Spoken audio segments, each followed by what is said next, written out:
Thank you, Anita. And just one thing that I wanted to mention, we will be sending out soon, sometime today, the registration for the first part of the trilogy that will be starting next Friday. And I'm going to start now with Alison. Good afternoon, Alison. Good And afternoon. it's nice to see you, and thank you for being here with us. So I'm going to start by asking you a question. We're going to start from the beginning of the process.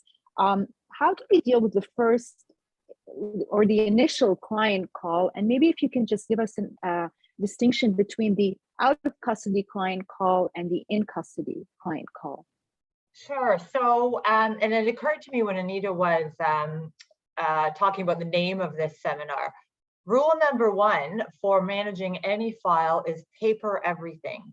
And so everything that we go through today and every conversation you ever have with the client, make a memo, put it in your file. If you're an old lady like me, your paper file, or electronic like most of the rest of the world, but always keep a memo about everything, because I've had several cases over the years where I've either needed a memo in order to make an argument about in court about something that a Crown had said to me, you know, the first day in bail court or any other time, or when your clients, you know, make complaints about ineffective assistance of counsel, those sorts of things.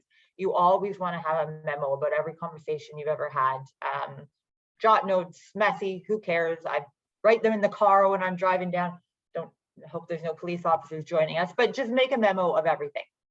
So that's the first thing I wanted to say. And that includes starting with your very first in custody or out of custody conversation with a client. So in terms of in custody, generally, although not always, but I'm thinking of it mostly in terms of the arrest call. We all know that when somebody calls us from a police station after being arrested, we need to tell them to shut the bleep up. That's the most important thing that we always have to tell them. But that doesn't always work. I just finished reading a 430-page statement of a client of mine that was given after I told them repeatedly to shut the bleep up. So that doesn't always work. So go further than that. There's no time limit, or there shouldn't be, on a conversation you have with the client. So what I tend to do now is spend some time telling the client, obviously not every, but several different tricks that the police will use in that interview room to try and get them to ignore your advice and start talking. You know, things like, you know, they'll often say, you know, this is your one and only time to tell us what happened. Or, you know, if you don't tell us, the judge is only going to hear one side of the story. All those things that we always hear. Explain to the client that that is likely some of the things that is going to be said to them. And that way they'll be able to recognize it and recall the conversation and not think that they're missing something. Like I just finished a voir dire on a statement in a case I'm doing in Halifax, and the lawyer had obviously told the client to shut the bleep up, and he kept saying during the interview, I don't know whether I should trust you or trust my lawyer, because the cop was saying all of those sorts of things to him. And so make sure that you explain to them everything that you can anticipate the police trying to do. So that's the most important thing. Get surety information, obviously. I remember when I used to be on the arrest line as an associate, and someone would call at 2 in the morning and I wasn't all there, and then I'd realize after I didn't get information about sureties, that sort of thing. So get surety information. Find out if they need medical assistance or if they were injured or anything like that, so that you can document it in your file right away should that ever become an issue. I try and explain to them what to expect in the coming hours, you know, particularly for people who have never been arrested before. They're scared out of their minds. You're the only person that they get to speak to, and that starts the building of a kind of a relationship of trust with the client. So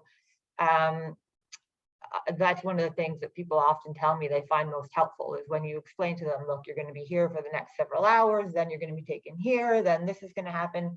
Walk them through the process so that they know. Oh, I will often tell people, either at an arrest call or whenever the first time I get to speak to them is, but particularly at an arrest call, I will say, the second you get out, whether it's from the station or in bail court tomorrow, go home and write everything down in as much detail as you can that you think will be important to remember. Write down everything that happened, everything every police officer said, write it all down. And I explain to them why I'm telling them to do that, because everybody thinks, oh, I'm going to remember, everything that the cop said when he was, roughing me up during the arrest, or I'm going to remember everything that happened. Nobody ever does. And I tell them that that's why I'm asking them to do this. And more than once, I've had clients testifying at whatever charter motion we're bringing. And the Crown will say, come on, sir, you're really telling me that you remember all of those details from something that happened 2 years ago? And they will say, well, yes, because my lawyer told me to write everything down at the time. And so I've kept a record ever since, and I, refreshed my memory prior to court. So that's something I think is really helpful to tell them to do. And this doesn't really relate to the initial arrest call, but it's something I always tell people when I'm doing particularly seminars with young lawyers trying to build their practice, is that in custody clients are your ticket to a successful practice. And we all know that clients in custody who call all the time because they have nothing else to do can be a pain in the you-know-what. But if you're trying to build a practice, treating clients in custody like gold, giving them as much attention as you can, visiting them whenever you can, your practice will balloon in seconds. It's really is the best way to build a practice, because I mean, we all sit through video court and hear everybody, on the screen saying, I haven't spoken to my lawyer in 8 months. If there's someone in custody whose lawyer is giving them a lot of attention and keeping them up to date and checking in on them, word will spread like wildfire and your practice will blossom. So those are the most important things to deal with, particularly at an arrest call, but anytime somebody's in custody. In terms of out of custody clients,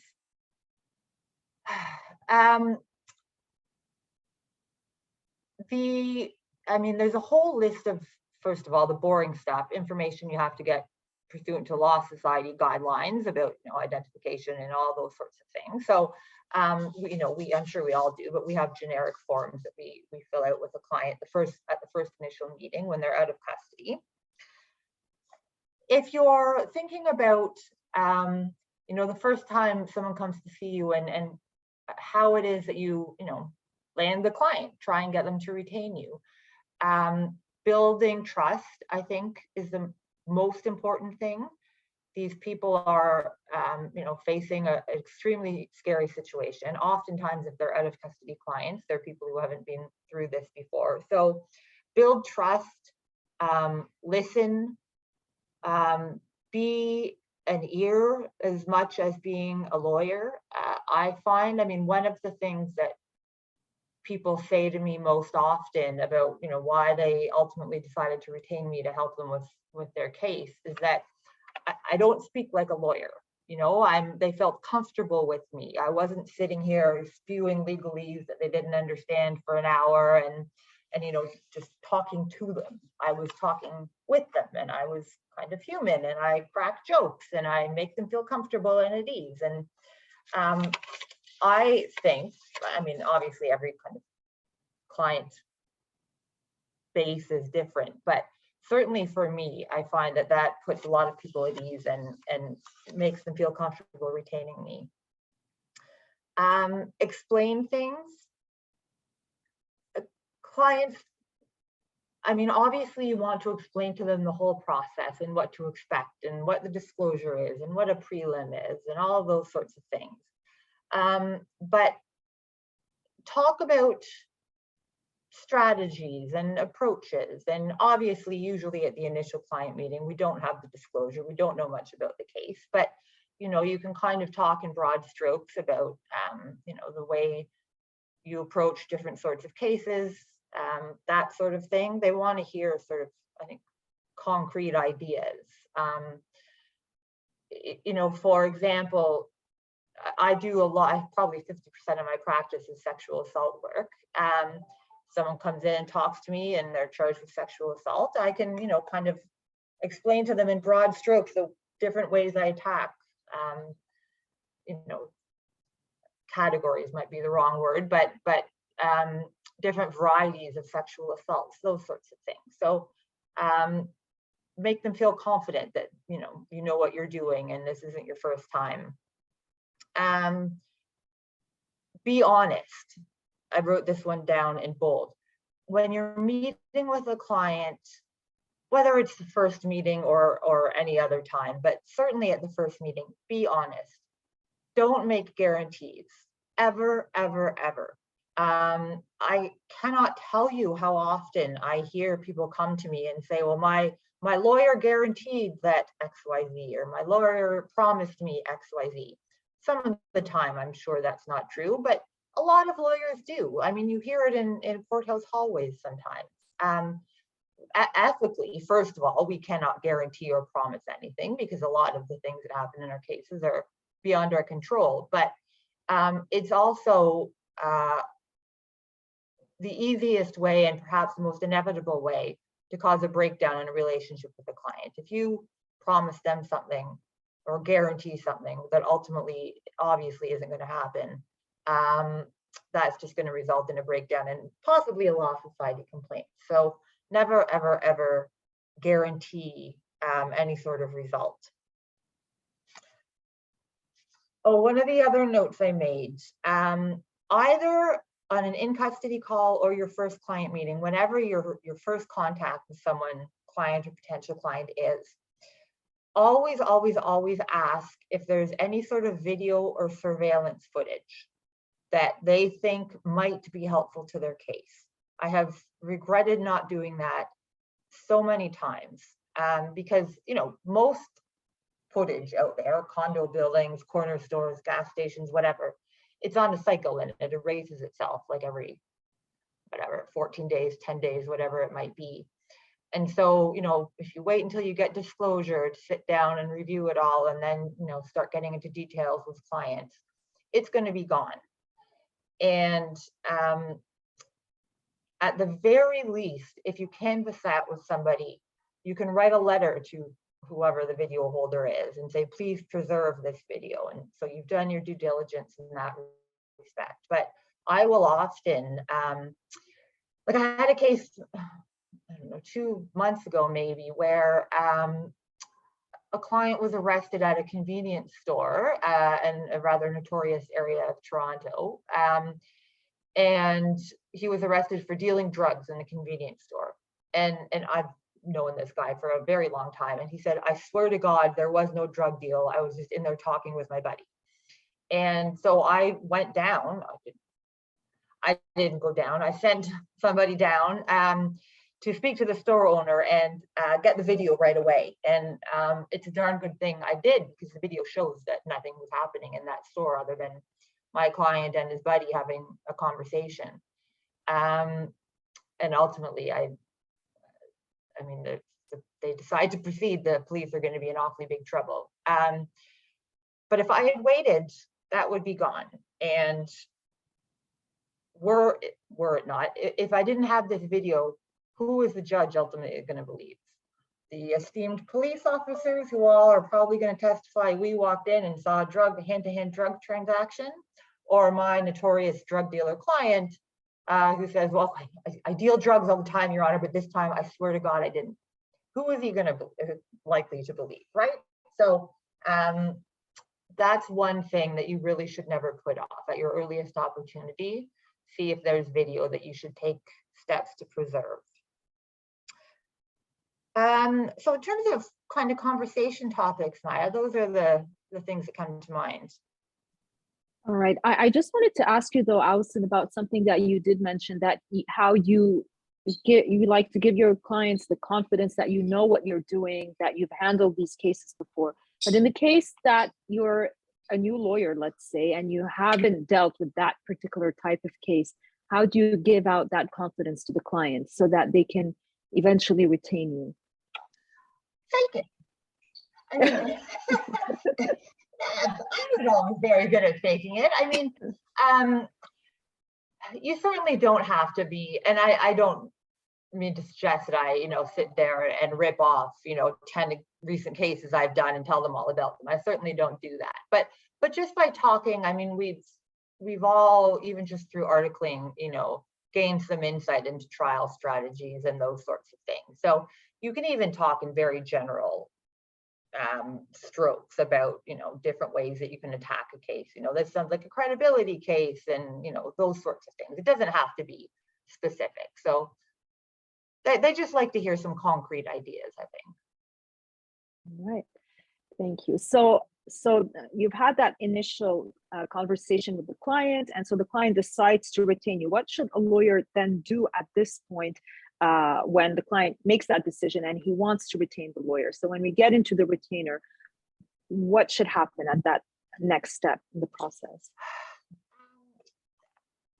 Retainer agreements are a bit of a tricky thing. I mean, I don't think a lot of people in criminal defense use them, to be perfectly honest. I don't generally. I mean, first of all, I'm a legal aid queen and I generally don't do retainer agreements, although we do have them at my firm for legal aid clients as well. But I do think it's probably a smart thing to do. I think criminal defense lawyers are very kind of, maybe this is just a reflection of myself, but we're all always doing 1,000 things at once and driving here and driving there and flying all over the place, and administrative things such as this sort of tend to fall by the wayside. But I do think retainer agreements are a good idea, and detailed ones, because they really, they protect you more than anything in terms of setting out expectations and boundaries, that sort of thing. I think setting out, and this is something I was never good at and still am not particularly good at, but setting out boundaries with clients is important. Otherwise, as I've learned, particularly in the last couple of years, things can snowball really quickly in terms of contact from clients. And when your practice balloons for one reason or another, it can become too much. And I have a tendency, for example, to see myself as a client's, half social worker, half lawyer, and I never want to say I'm too busy to talk to you. And so I suppose half social worker, half therapist, half lawyer. But I do think it's important to set out boundaries in the relationship pretty early on. And so I can sort of go through a sample retainer agreement just to give you an idea of the sorts of things you can cover. And we've, I'm sure I should know this. I'm sure the Law Society has precedents, but I'm more than happy to share these as well. So I will pull one up. So this is a sample retainer agreement that we've got for our firm. And we start by setting out boundaries on expectations and boundaries on the relationship. And here's kind of one of the things that I mentioned earlier on. It is impossible to provide you with guaranteed results. That is, I cannot emphasize that enough, that it's important to be open and honest about that.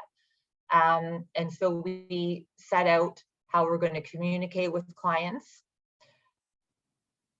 We set out that it is not always possible for us to respond immediately. I mean, now in the day and age of text messages, I don't know about you guys, but a client will, text me a question, and if I don't respond in 2 seconds, I get about 50 question marks in a row texted to me immediately thereafter. So be clear about, how you're going to correspond and communicate with them, and that it won't necessarily be immediate.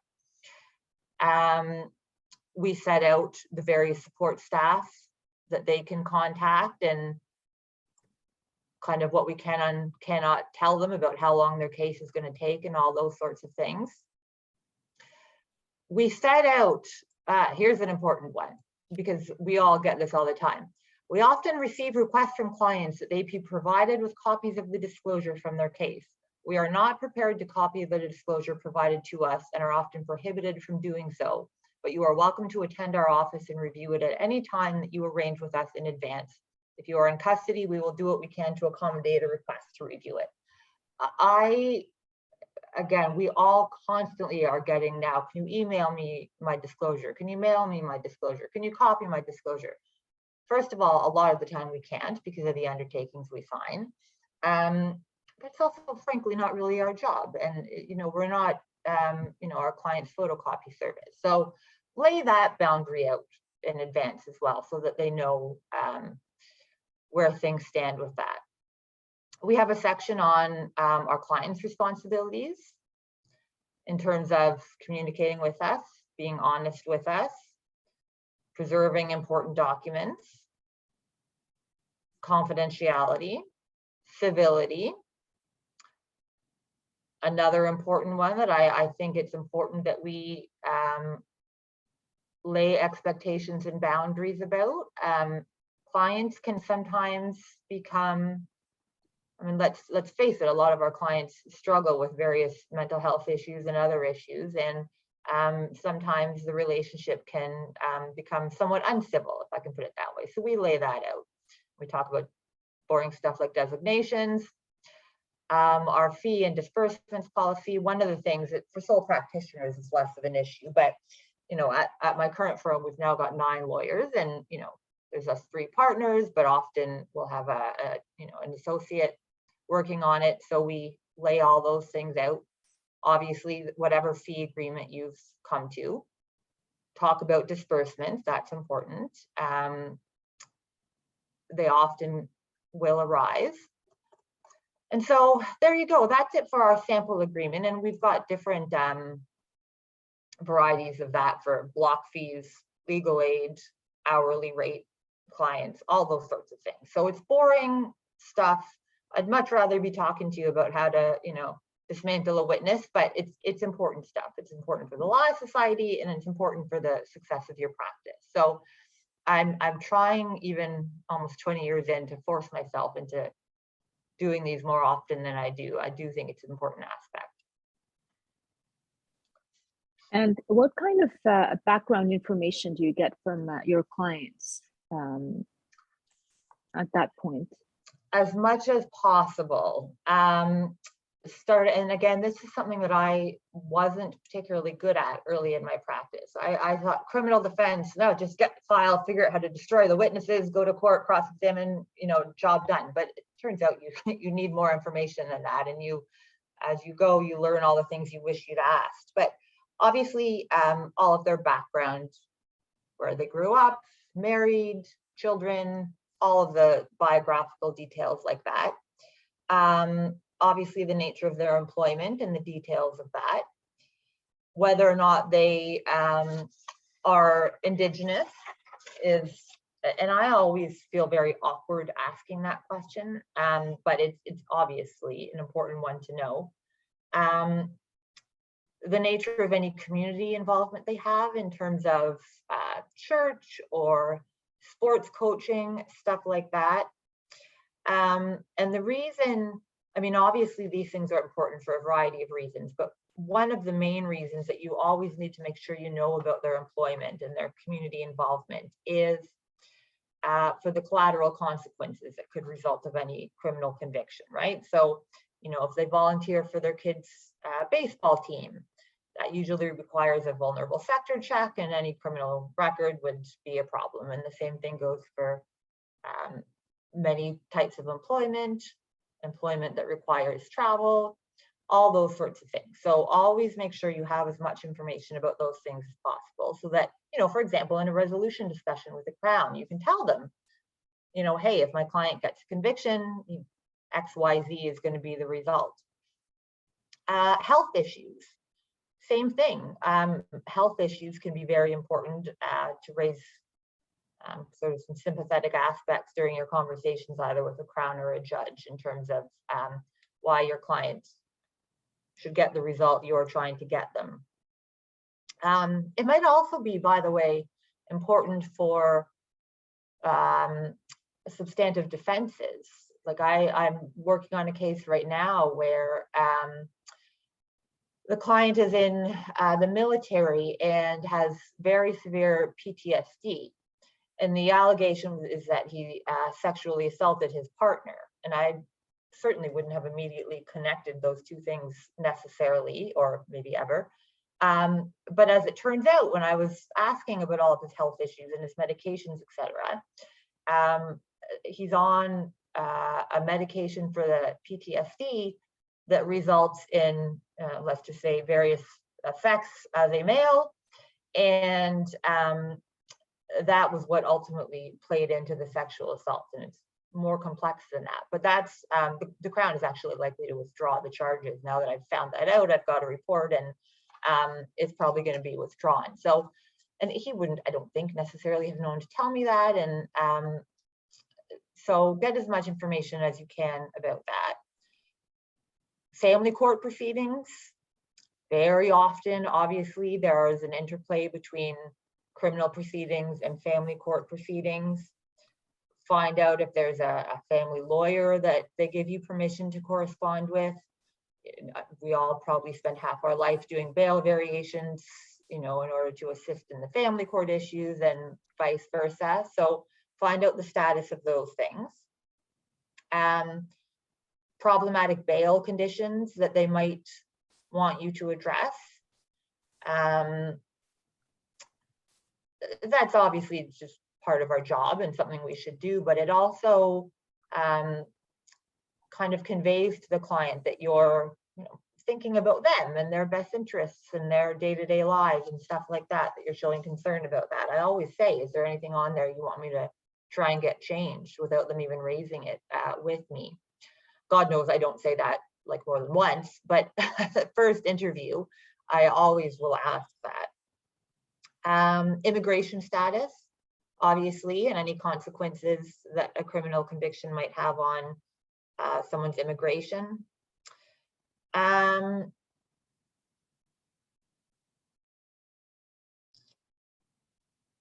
think that about covers it, but the more the better. I think it's the best summary. Right.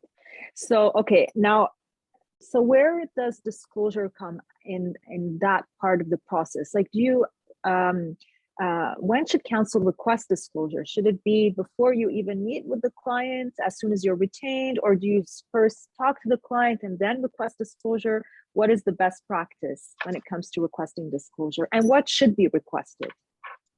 So as a general rule, I always write a kind of boilerplate general disclosure request right when I'm retained.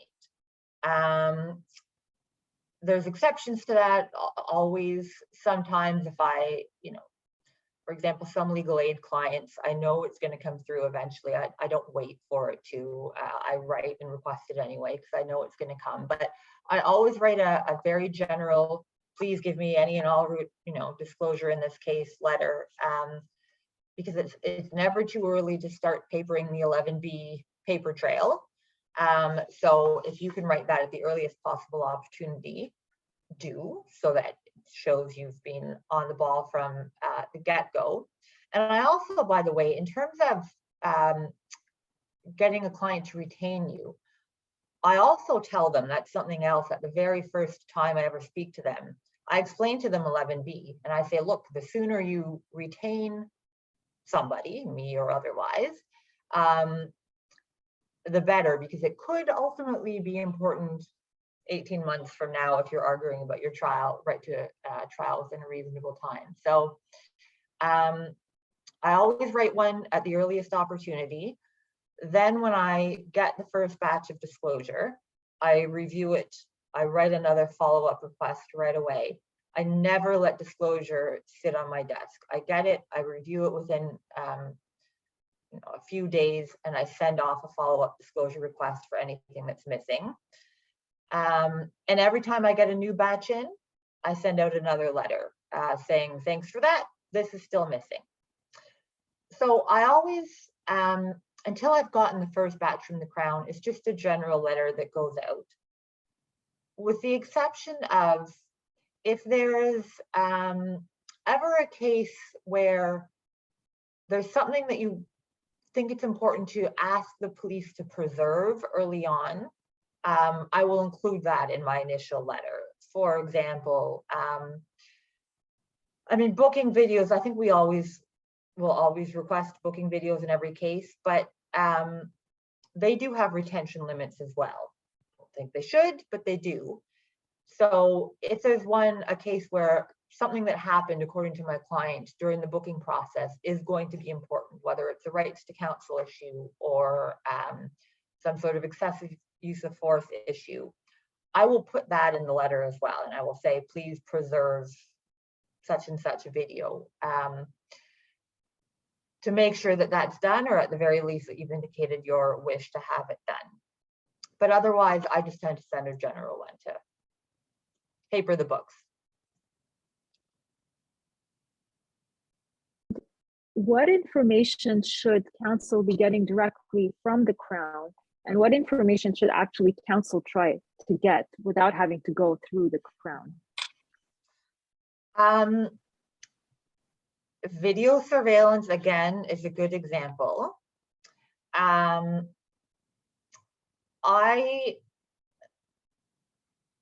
don't always trust what my clients are telling me about things that happened and what the video is going to show. I mean, call me crazy, but occasionally they're not completely forthright about what was going on. So, I mean, you develop kind of a spidey sense. But if I can, I always try and get video footage myself rather than, write and ask the police to get it.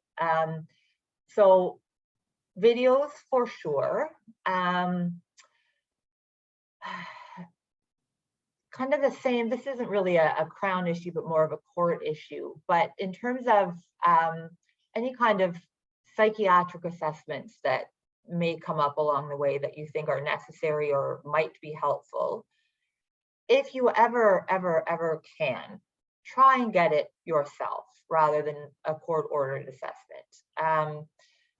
Because if you get back a report that you don't like, off into the recycling bin and the shredder it goes, rather than it coming to everybody's attention. So I just say in general, anything you can do or get yourself without the assistance of the Crown or the court, the better.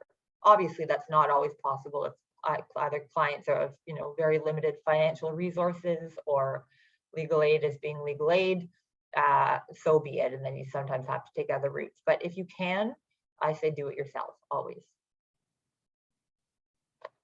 And then how, when it comes to the disclosure review, once you get that disclosure, how and what do you review with your clients? One thing I don't review every page with my clients. God help me, it's torture. But I do, obviously, they're entitled to know what's in there. So I always make my office open for clients to come and sit down and spend as many hours as they want poring over their disclosure. It's their disclosure. But otherwise, I will just kind of meet with them and go over the important things. Like, you don't have to review every officer's notes that was involved in the transport or the, sending of the drugs for analysis. Nobody cares. Your client doesn't care. It doesn't really matter the vast majority of the time. But, all of the officers who were involved in, their direct dealings with your client, I will go over those pretty closely with them. And video statements, I always beg my clients to come into the office. I do not sit and watch the statements with them, but I stick them in an office. I put on all of the video statements and I say, come back in 5 hours when you're done watching and take notes and we'll talk about it. Because their input usually on what witnesses say is helpful and crucial for you to know. So that's one thing I do always beg people to come and watch, is all of the video statements. And to spend as much time watching them and taking notes and then talking to me about them. So I don't review everything in great detail, but I do ask them to always review significant video statements and police officers' notes with them.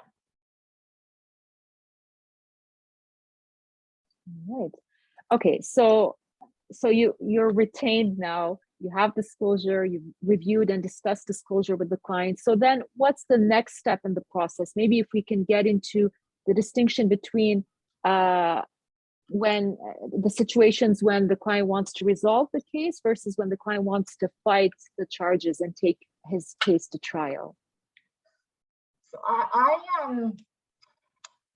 going back to the very first meeting I ever had with a client, I do lay out all of the various steps about what to expect. So there's going to be a disclosure, then there's going to be a Crown pretrial, then there's going to be a judicial pretrial, and so they know all the different steps if they're paying any attention that are to come.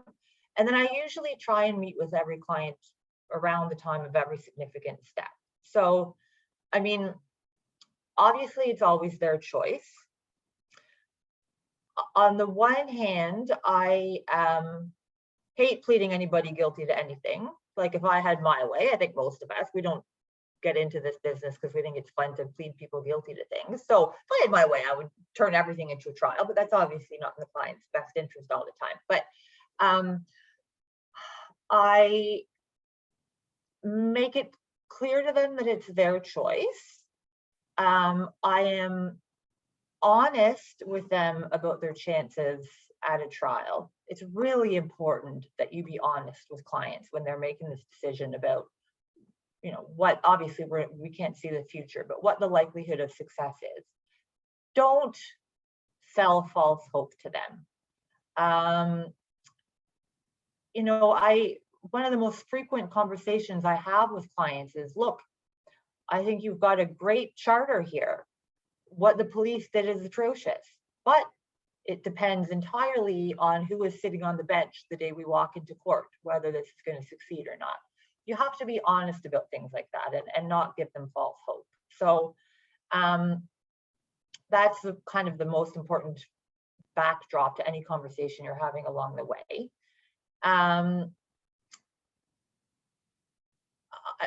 I treat guilty pleas, if a client wants to resolve for whatever reason, don't become,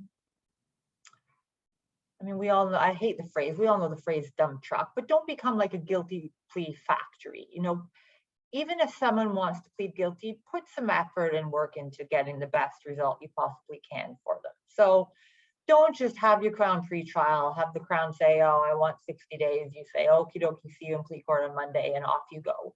You know, put some effort into trying to get the best result possible you can. So, you know, for example, if at an early client meeting, it's pretty clear to me that either they want to resolve or that my advice is going to be they should resolve because they're totally cooked.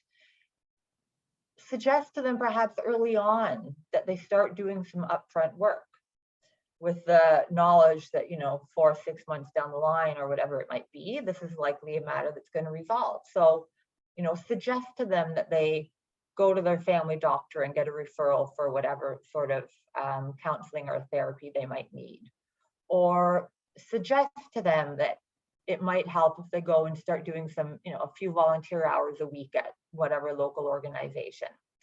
So if at the early stages, immediately, the first time you get disclosure, whatever it might be, it seems pretty clear that this is a matter that is likely to resolve, or even that isn't likely to resolve, but is likely going to result in a conviction one way or the other, suggest to them that it could make all the difference in the world, however far down the line, if they start putting that effort in now. There's a case I rely on all the time now in gun sentencing, where, because we all know, you know, 2-3 years, whatever it might be, is kind of the bottom line for a lot of gun offenses. But this one gentleman had, in the 2 years since he'd been charged with a firearms offense, he'd become a beacon of the community in terms of volunteering and working with city councilors and doing all sorts of amazing upfront work. He never saw the inside of a jail cell. He ended up getting a conditional sentence because of all that effort he put in up front. So plant that seed early on in terms of resolution. And then start, if it's a matter that's likely to be heading to trial, Don't leave everything to the last minute. Ask your clients early on, for example, about potential defense witnesses that might be helpful. I mean, God knows they always think there's going to be 50 people that are going to be helpful to their case, most of which aren't, but ask them about potential witnesses early on and speak to those potential witnesses early on. For the exact same reason that I tell my clients to make notes early on about everything that happened, the same applies to any potential defense witnesses, right? If you go and speak to them 2 years after whatever happened, their memory is going to be foggy. They're going to be cross-examined about the fact that their memory is foggy, and it won't potentially be nearly as effective. So track those people down early, get statements from them early, or tell them early to make their own notes, just like you told your client about what happened, just to preserve them as good witnesses if the trial ever rolls around. Consider, depending on your client's means, a private investigator sometimes to do some of that work. If you're going to get a private investigator, often earlier is better, depending on what you're getting them for, but certainly in terms of tracking down witnesses and creating a record of for your client's defense, the earlier you can get that sort of stuff started, the better. So whether it's headed towards a resolution in all likelihood or headed towards trial in all likelihood, don't just review the disclosure, have your JPT, set the date, and then put the file in the cabinet for a year until the trial rolls around. Put in a lot of upfront work, and quite often it will pay off.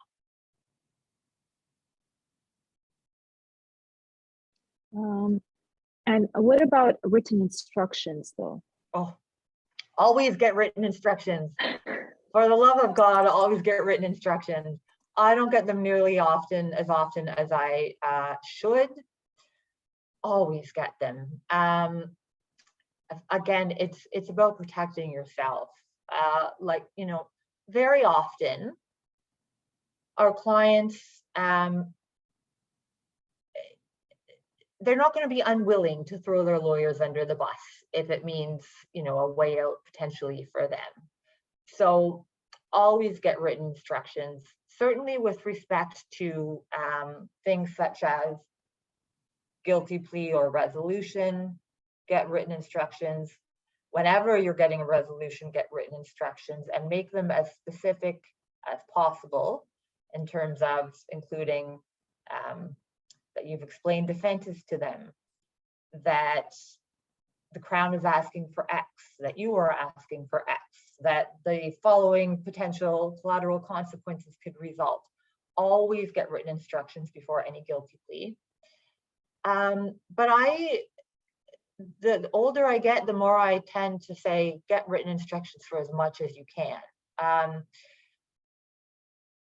Judges versus jury elections, I think oftentimes you want to get written instructions for that. Whether or not a client testifies at their trial, always get written instructions, particularly if their election is not to testify at trial. That is, at my old firm, there's a very large appellate branch, and the number of allegations of ineffective assistance of counsel that come through that deal with, well, my lawyer told me not to testify. I mean, you'd be surprised. It happens a lot. I don't think lawyers very often tell their clients, you are not going to testify. You give them advice. They decide based on your advice, but that can be very easily misconstrued or lied about, frankly, down the line in order to throw the lawyer under the bus and try and get a new trial when it goes sideways. So always, always, always get written instructions about that. And the other thing I would also always get written instructions about is preliminary hearing versus trial and elections. Less of an issue as preliminary hearings go by the wayside, but in terms of OCJ trial, SCJ trial, prelim, no prelim, anytime there's an election with any of those things, get written instructions, include the things you've talked about I mean, obviously don't include your advice in the written instructions, but includes, all of my X options have been explained to me. And I think that's really, really important. And then if there's ever something that you just kind of feel weird about that your client has asked you to do, get written instructions about that. I mean, obviously, if it's something unethical, don't do it. But if it's just, asking you, I had someone ask me once to go and get a certain video, and I won't get into the whole reason why, but I had in my head that could backfire in a major way if I did, but the client was insistent, and I got written instructions about that. So if you ever trust your gut in terms of doing that, but certainly in terms of pleas, elections, and whether or not to testify at a trial, always get written instructions on those. All right. And now, Alison, assuming that the matter is resolving, what materials, if any, should counsel prepare for resolution? Should they write when they're resolving a matter, or it's just fine to go like that without writing anything? I mean, some clients have a way with words, and if after speaking to them you think that they can just fly by the seat of the pants and provide an eloquent and succinct statement to the judge, great. I always tell them to write something out ahead of time and to let me see it before they read it, or at least to read it to me, because I mean, how often does it happen that you go through this big guilty plea, you've padded the record, and your client is going to get a fabulous result, and then they're asked if they want to say anything, and they get up and they start screaming about how they're innocent, and on and on and on. And not realizing, I mean, they're not trying to say I didn't do it, but they're kind of giving justifications in their statements to the judge that makes the judge say, okay, we got to strike this and go find another judge. So I always tell them to write down what they want to say. I don't edit it, it's their words, but I have them read it to me and I give helpful feedback. Or I say, dear God, don't say that sometimes, and they listen. So tell them to write something out. But the more, the better in terms of support letters, employment letters, letters from pastors, or whatever community members. You can never have too many letters of support and other materials in support of your client. The one thing you can have too many of is cases, authorities.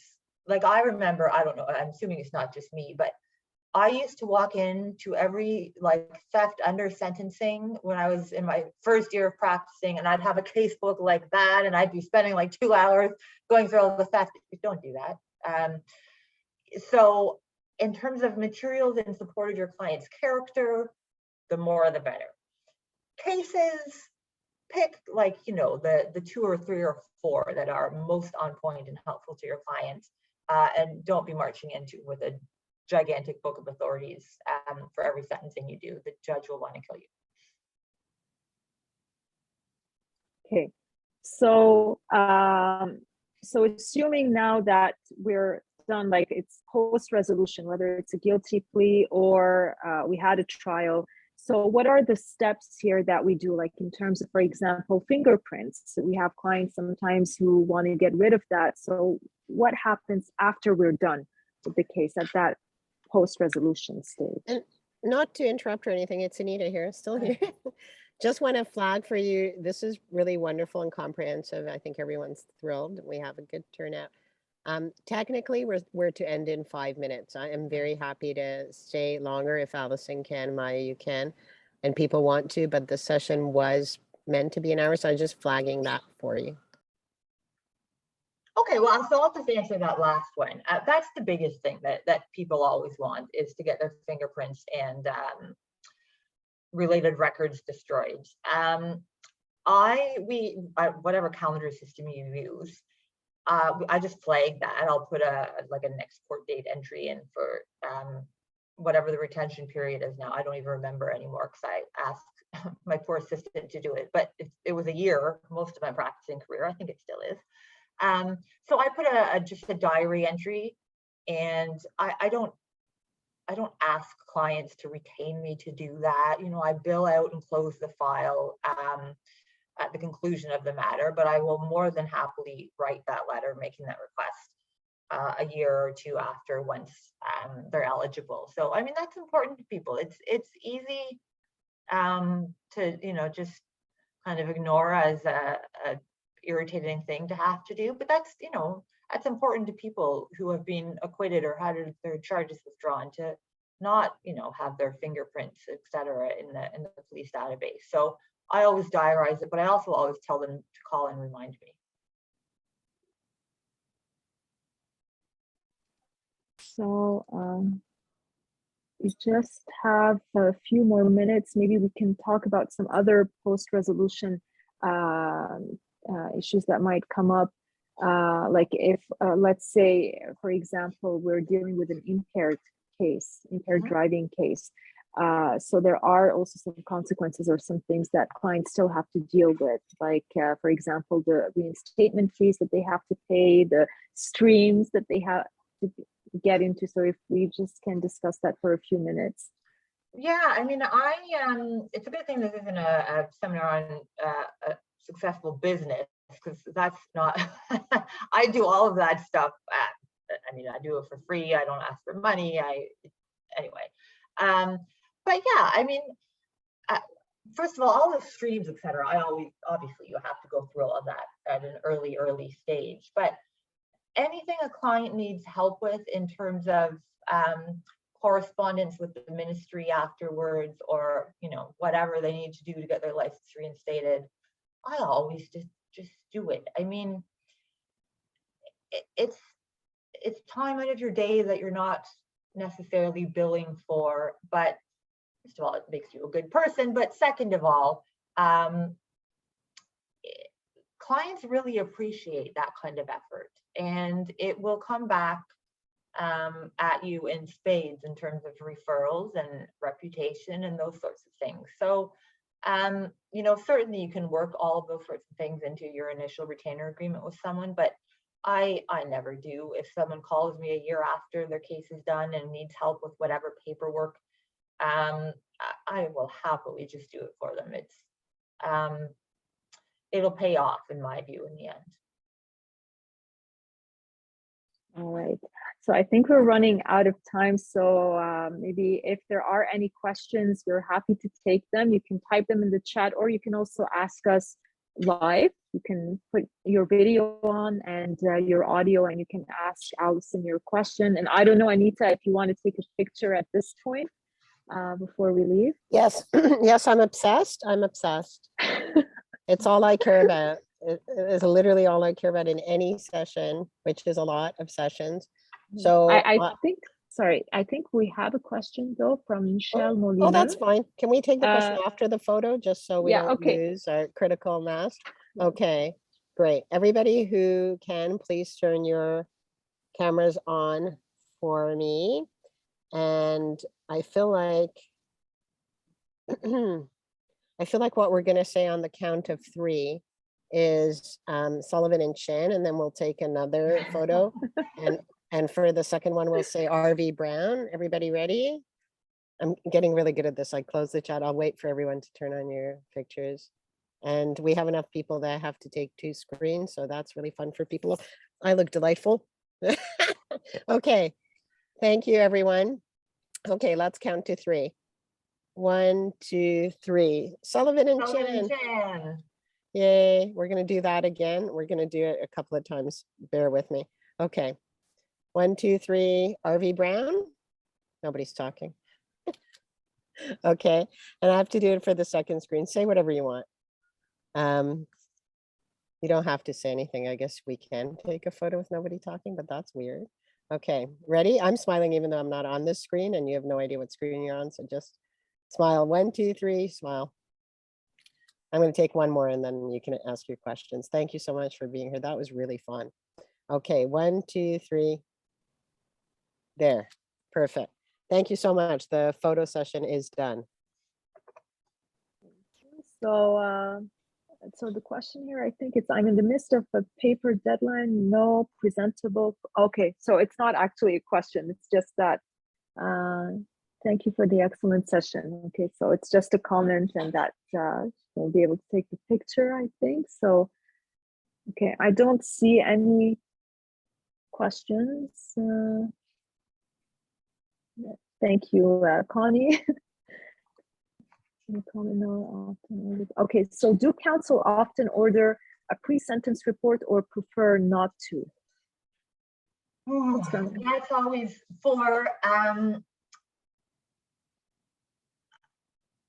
for somebody with no records, no history in the justice system, comes from a good family, has a big support network around them, and this was really sort of an isolated incident, I think that they can be very helpful. So in those sorts of, with those sorts of clients, I do tend to.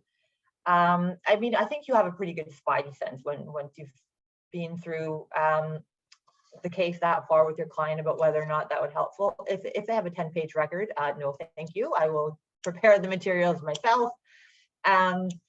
You know, if they have a particularly tragic background that you happen to be aware of for, you know, whatever the case may be, trauma in their backgrounds, those sorts of things, I find pre-sentence reports really helpful in those sorts of cases because they tend to kind of, you know, cause you to shed a tear, and hopefully the judge shed a tear when you're reading them. So when clients come from backgrounds of trauma, I mean, it's probably not the nicest thing in the world to the client to be getting them and their families to talk all about that sort of stuff, but they can be really effective.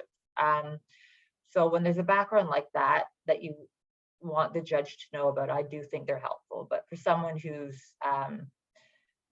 been through the system many, many times and has had pre-sentence reports in the past, and you frankly can't think of much good to say about them in terms of mitigating factors, I'd pass on that. And often, you know, sometimes your clients have done enough. Like we all have those clients who, you know, send you 50 support letters within 2 months of retaining you long before anything has happened. Clients like that, you can generally prepare a good enough record without a PSR. But when there's I guess the way I'd say it is when there's a story to be told, I think pre-sentence reports are a helpful way to do that. All right, and then there's also a question, do you have any advice for students who are assisting in client interviews?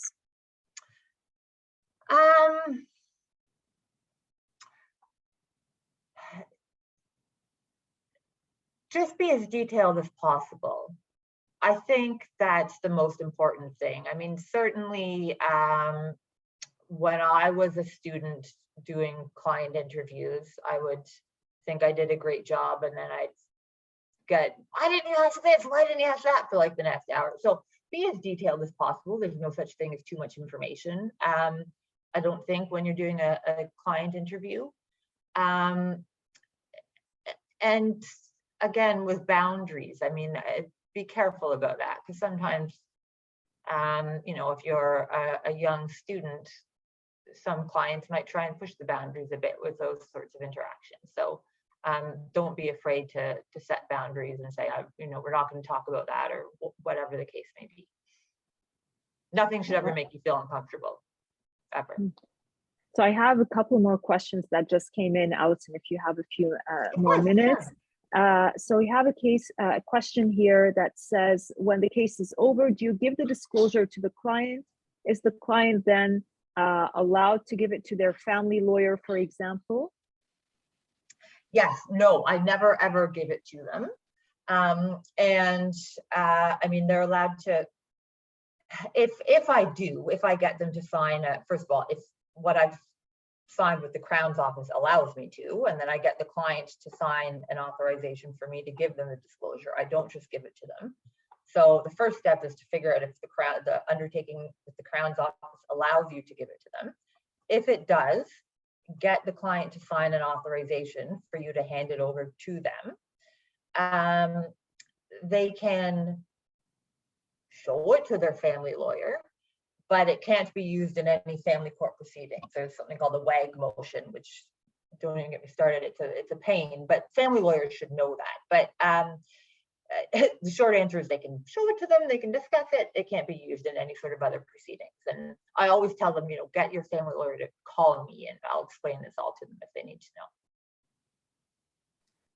And then there's one last question. What is the order in which to approach a file? Do you do a client meeting before the CPT or get a position, then talk to the client about it? I always do a client meeting before the CPT because good crowns anyway, during the CPT will say to you, tell me about your client's circumstances, what got them here, what can you tell me about them, those sorts of things. And if you don't have anything to say, you're not going to get very far with trying to get a good position for them. So all of those things that I mentioned, getting information about early, like family circumstances, health circumstances, collateral consequences, all those sorts of things, those are all things you should know before the CPT. Like, for example, if there's a case where the Crown's position is a suspended sentence at the CPT, if you're able to say to them at that meeting, well, actually my client does X for a living and a conviction would cause him to lose his job, you might get the Crown in the circumstances to agree to a discharge, or, with a really nice Crown, even some upfront work and a withdrawal, something like that. So those are all things that you need to know before you speak to the Crown. And I think that's it. That's all the questions we got here, and it's 2:07. Thank you so much, Alison, for taking the time. My pleasure. That was really good. Good. I hope I helped.